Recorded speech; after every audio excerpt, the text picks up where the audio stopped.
Thank you so much for inviting me over here for this talk and interaction.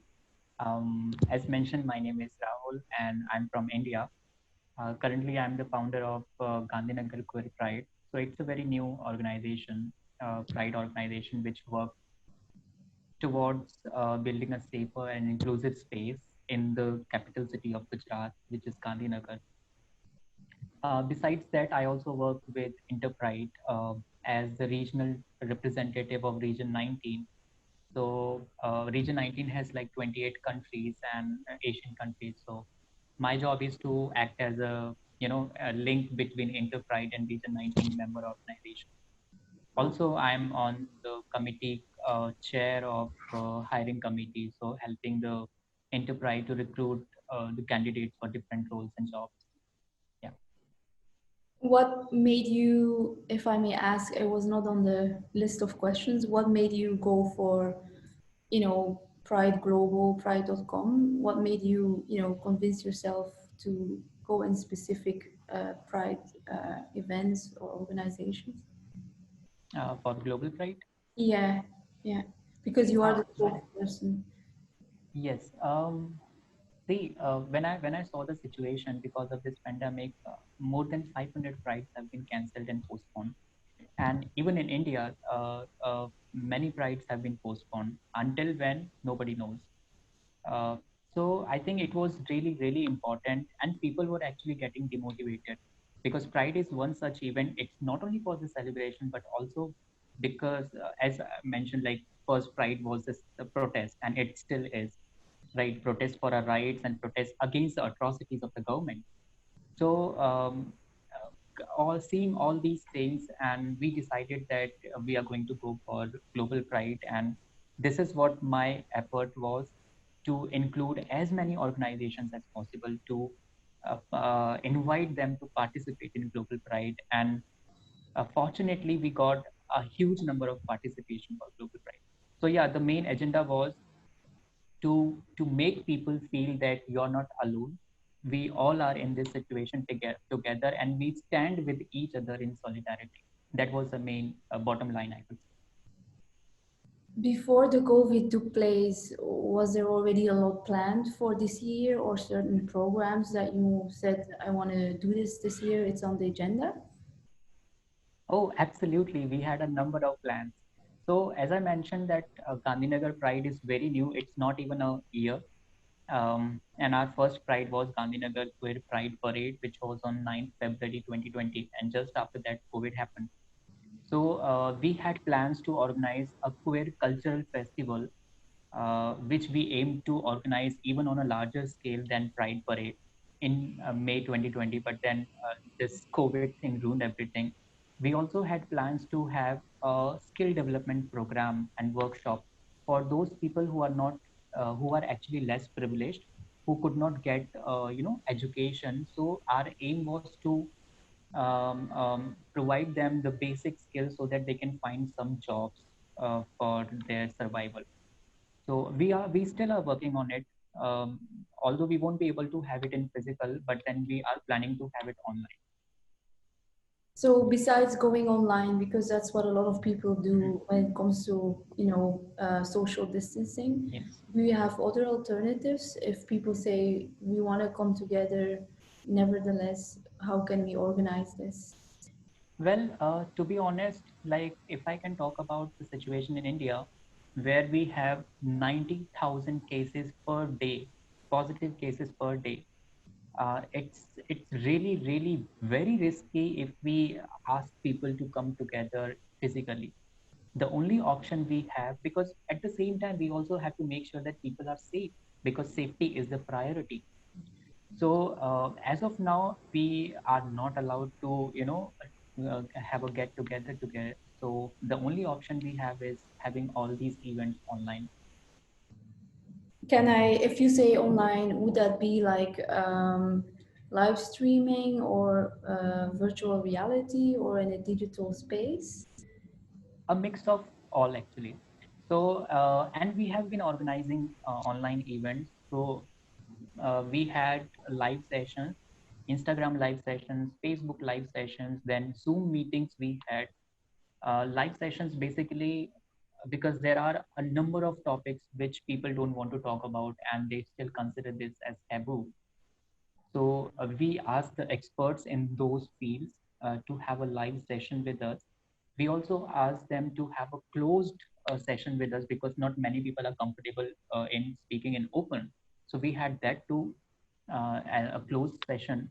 Then we also had a talent hunt contest, online talent hunt contest, poster making session. So yeah, fun activities are also there, and at the same time, with the aim of sensitizing people, we also have such events. Being as the representative of InterPride, or who, what has the job taught you about pride in the countries that you are connected with? What did you learn?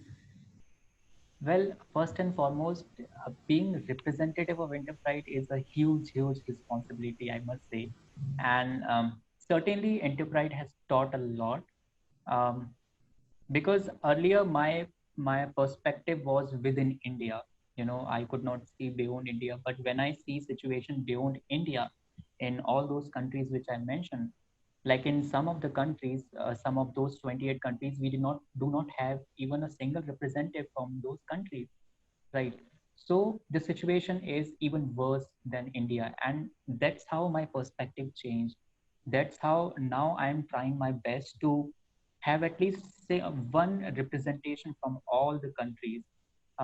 Recently, if you have read about it, like Shanghai, about the Shanghai Pride, the government didn't want the Shanghai Pride to carry on. So we also try to reach out to them and extend our help. So yes, the perspective has broadened, and we are actually, because now me and one more person, Kenneth, both of us are the regional representative for Region 19. So both of us are trying really hard to, make sure that everybody is included. What would be your take on pride? What is your, I would say, the impression that pride events have on you? Does it change society? Does it really have an impact? And how would you see that? It does. It does, absolutely. I'll tell you some instances. So this Pride, Gandhinagar Pride, was the first Pride ever in the Gandhinagar city. And just to mention, Gandhinagar is very conservative city. Um, Conservative because not even the police people are sensitized. So when I approached the police people for permission, and I mentioned that we are going to have an LGBTQ Pride March, the very first question they asked, "What is LGBTQ?" So my first job or my team's first job was to sensitize the police people so that we can get police permission. So lack of sensitization is certainly there. Now, second thing I believe, until and unless you see people, you won't be able to understand their lives, right? In India, among LGBTQ spectrum, the only visible community is the transgender community. And that is why, whenever, for example, when I say I am gay, the very first thing people connect is I must be a trans person, because that is the only visible community they have seen. So that is why visibility is very important, to let people know that we also exist and we are equally, normal. When they say abnormal, we are equally normal and we are equally sufficient and efficient as you people are. What we want is acceptance and love. That's it. We do not want any special rights. So to raise our voices, to raise slogans, to protest against the atrocities, that is why we have pride marches, and it does have impact. I remember one incident. So when we were walking through the residential area during this Pride March, one of the parents actually, they came up to me and said, "Son, whatever you are doing, this should have been done very early, but it's better late than never." And the father said, "I'm really, really proud of all the team, whatever you are doing. And if you need our help, we will always support you." So when you hear such compliments, such comments from people who are not even from the LGBT community, this gives a ray of hope, hope of acceptance. What were the reactions, Rahul, when the COVID happens and it was not in our hands, but I'm sure all over the world people are responding to the cancellation of Pride? What was the reaction in India where there is a Pride event? Oh, people are devastated because Pride is one such day, as I mentioned, Pride is one such day when they feel liberated, when they feel uh, that they are not ashamed of who they are proud of who they are, and they want to come out of the closet. And when this freedom is taken away from those people, obviously people are very disappointed. But and that is why, in order to compensate for that, obviously we can't have the same experience virtually, but we try from our end as far as possible to have that experience as close as a physical experience. But one more thing which COVID has taught, like obviously we are not able to have physical events, but then people, my team, and everybody out there are coming up with creative and innovative ideas how we can have events online, how we can have discussions online, how we can have all those things which we were used to do on physical ground. So certainly people are disappointed because we are not able to have prides, but at the same time this is not holding them back from enjoying, from living their lives, or from embracing their sexuality. Yeah. What does Pride symbolize for you, Rahul? How pride has a, it doesn't have just a single significance for me. I believe pride is a form of celebration of our very existence, which for a very longer time the government has said, no, you do not exist for us. So pride is a form of celebration to celebrate our existence, to celebrate our sexuality. Also, as I mentioned earlier, pride is a form of protest against the atrocities that the government have been doing for a very, very long time. I also see this as an opportunity to come together and stand in solidarity with each other, and also to pay tribute to all those people who have worked really hard, who have fought so that we can actually enjoy this freedom. What are your hopes for the World Pride, which was, yeah, Copenhagen 2020? Oh, um, actually, I had plans to attend World Pride 2021 Copenhagen, and this would be my first World Pride actually. And to be honest, I don't want to see my dreams being shattered. So I'm really, really hopeful. Like everyone else, I have really high hopes for 2021 World Pride, and I really pray that the situation gets better and we are able to attend and enjoy the very first Pride after pandemic. And we can have our regular meetings, also because InterPride is the licensor, so you generally we have meetings at regular intervals with the organizing team over there, and they seem to working really, really hard, and I really want to wish their efforts, their hard work pays off. If you say that you have like talks with them because you're connected, of course, with the main organization, Yes. what are the reactions or alternatives to this pandemic? Well, as of now, they are considering the fact that they will be able to organize it physically, and be it the human resource part department or other things, they are working on that. Um, yeah, so they are hopeful that the situations will get better. Are they suggesting any alternatives, or they say for each country like safety comes first, or we rather do it, virtual? Are there any tips given? Well, as far as virtual thing is concerned, I don't have much idea about it.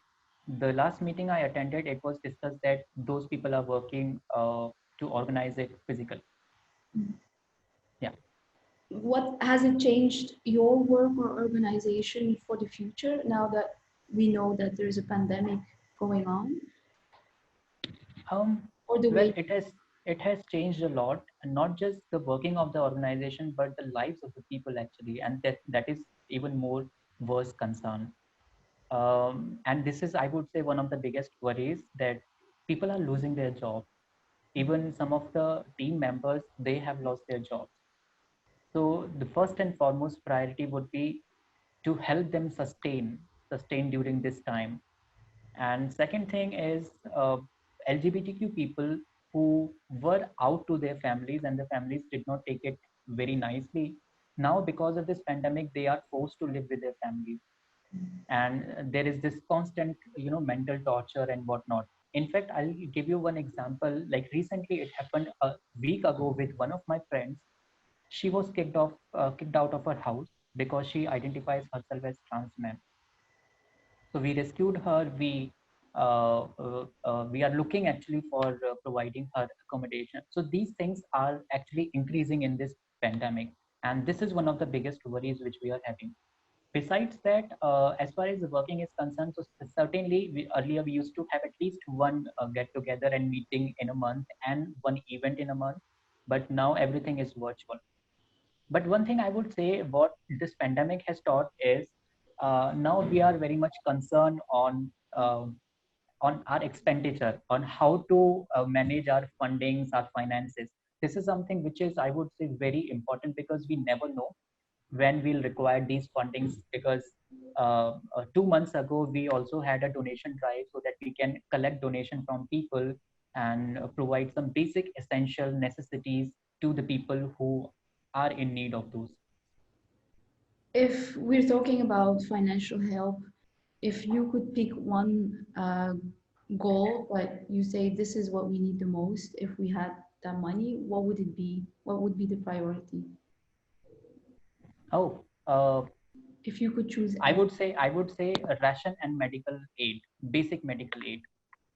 And when I say basic medical aid, it also includes sanitary pads, because not many people in India keep it as priority, but this is actually comes under the priority. Because I have seen people, I have gone to interact with the trans community in the city, and I have seen that how um, they are managing very tightly. So if we have money, if we are able to help them, this is going to help them to survive at least this pandemic period. Is there a personal message or something that you learned from this COVID that you would like to share with the audience? uh, Personal message, I think I would say, earlier I used to be like, very self-centered, to be honest. Now that perspective has changed, truly. When I see people suffering, and suffering because of the fact that this is none of their fault. Everybody is suffering, but some people are there, some strata of the society who are suffering a lot. This reminds me that, Rahul, your worries are nothing as compared to theirs. So this has definitely broadened my perspective, and I am now less centered, self-centered. Are you optimistic about the future, Rahul? I certainly am. Well, good times and bad times, these are going to be there. And again, in the future, we will witness such times again. But what this pandemic we can take from this is, we have to be ready for it. Like, and when I say ready medically and financially, we have to be ready for it. And in fact, I always say, because I receive many messages on our social media pages that people are not, you know, feeling okay with, be it mental health or because of their sexuality, and they want to come out to their parents. So I always tell them that this is not the right time to come out, because already people are going through a lot, and this will again, add to another level. Second thing, I always tell them, come out to your family members or parents only when you are financially independent, because this plays a major role. So the friend I was talking about, had she not been working, her life would have been very miserable. So I think this is something which I would like to convey to people. Okay. If the very last question, Rahul, if the Pride is going to happen again, I think everyone is, of course, going to be happy to celebrate and to Yes. continue with the good work.